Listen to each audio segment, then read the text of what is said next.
곳곳의 기후위기 소식 살펴보는 시간이죠. 기후 리포트. 노광준 PD 나왔습니다. 안녕하세요. 안녕하세요. 네. 오늘은 어떤 소식일까요? 오늘은 사람이 아니라 지구에서 같이 우리가 살고 있는 양서류에 대한 소식 준비해봤습니다. 네, 오늘이 생물 다양성의 날이잖아요. 네. 이게 저는 사실 오늘의 기후 하면서 생물 다양성의 날이 있구나. 그렇죠. 예. 근데 이미 이거를 알고 있는 분이 어제 헌법재판소 법정에 출석을 했습니다. 어제 전해드렸던 그 아시아 최초 기후소송 공개 변론에 나선 12살 초등학생 한재아 양, 이 흑석초등학교 6학년이죠. 네. 어제 법정에 출석한 기사가 나왔는데 헌법재판관 할아버지가 이렇게 물었대요. 안 떨려요? 이렇게 물어봤더니 6학년 한재아 양이 이렇게 답했다고 합니다. 저는 10살 때부터 멸종위기 동물을 이미 알고 있었어요. 기후변화로 봄과 가을이 줄어드는 걸 알았어요.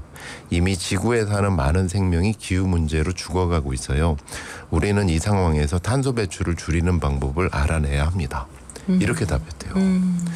이 10살 어린이한테 기후위기 심각성을 알려준 게 바로 멸종위기 동물들이잖아요. 네. 오늘 그런 유엔이 정한 생물 다양성의 날인 만큼 어떤 일이 지금 지구 위에 벌어지고 있을까 알려주는 지극히 현실적인 뉴스 두 가지를 찾아서 한번 소개해드릴게요. 네.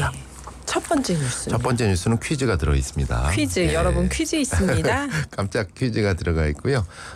마스크팩 하나 드리도록 하겠습니다. 네. 선물은 마스크팩. 네. 3기 신도시 건설을 멈추게 한 이 녀석들의 울음소리가 있습니다. 이 녀석은 뭘까요?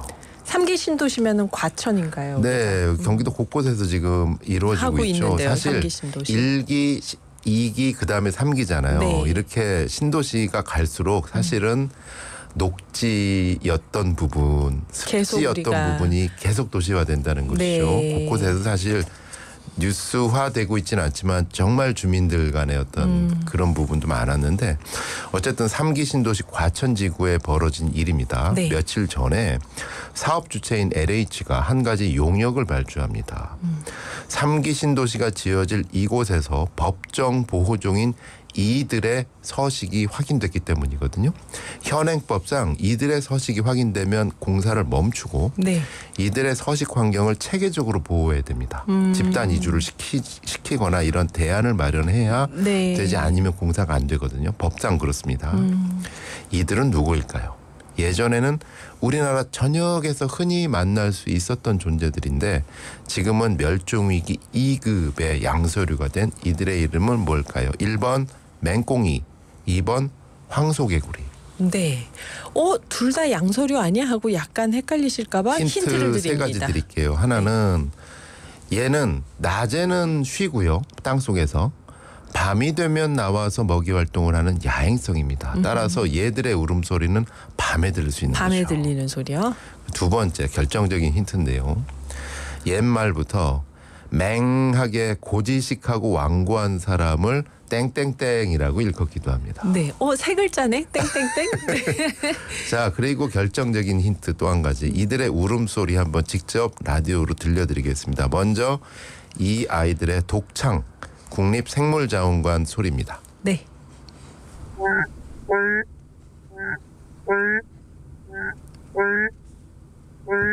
네. 앙 이렇게 들리는 네. 거죠. 얘들이 합창을 하면 이렇습니다. 들어보시죠.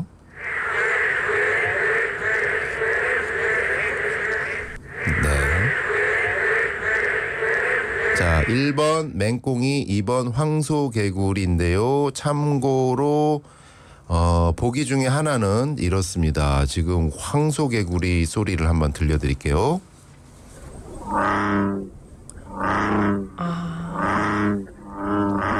듣기만 해도 굉장히 거대하고 네. 뭔가 이게 울림통이 커 보이죠. 네. 자, 답은 뭔지 아시죠, 진행자님도? 1번 맹꽁이, 2번 황소개구리. 네. 몇 번일까요? 다들 1번 보내주셨네요. 네, 그 중에 한 분께 이제 마스크팩 보내드리고요. 너무 감사드립니다. 네. 적색 등급의 멸종 위기종이죠, 맹꽁이.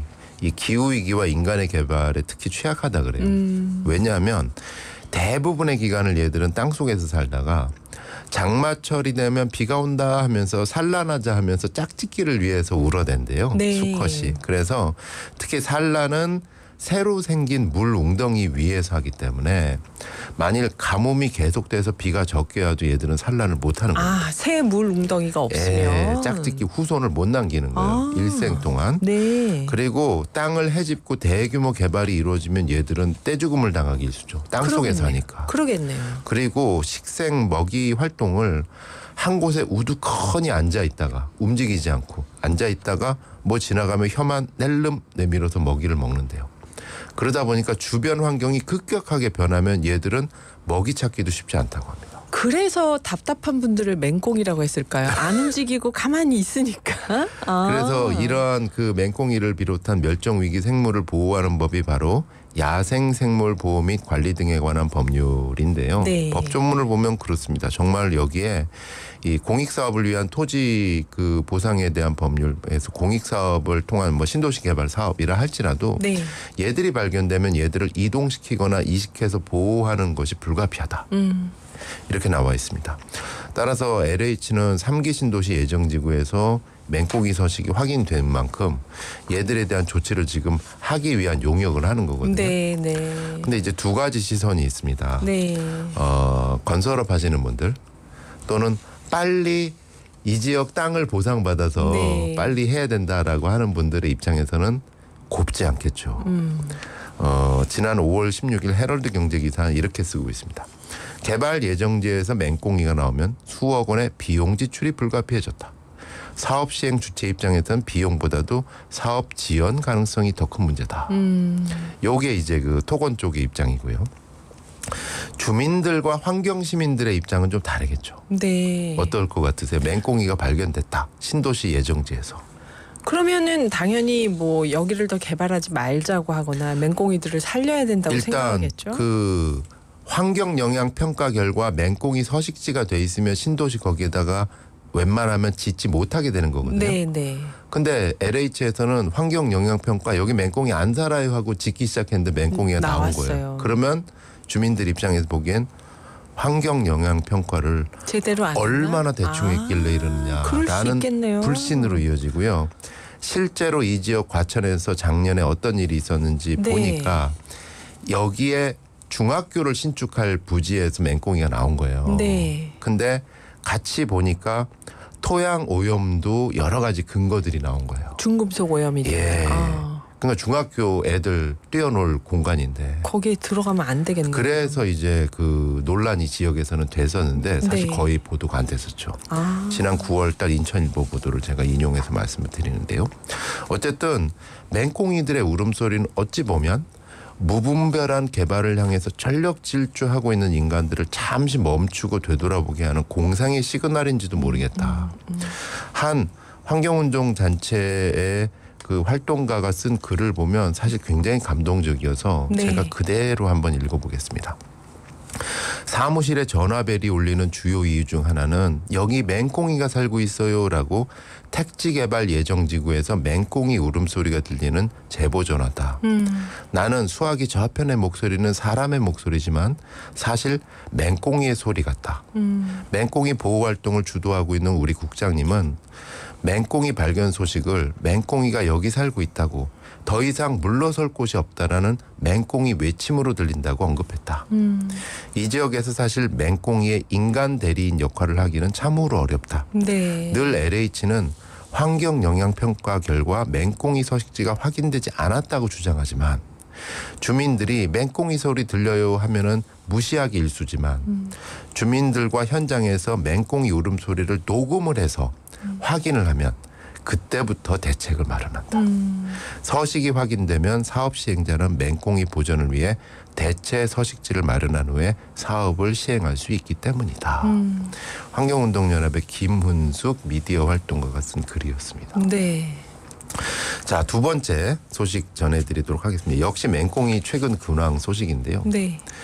제주도의 인생샷 명승지로 알려진 곳에 사람들이 인생샷을 찍으면서 풍광이 너무 좋아서 소원탑을 이렇게 쌓으셨대요. 돌탑을.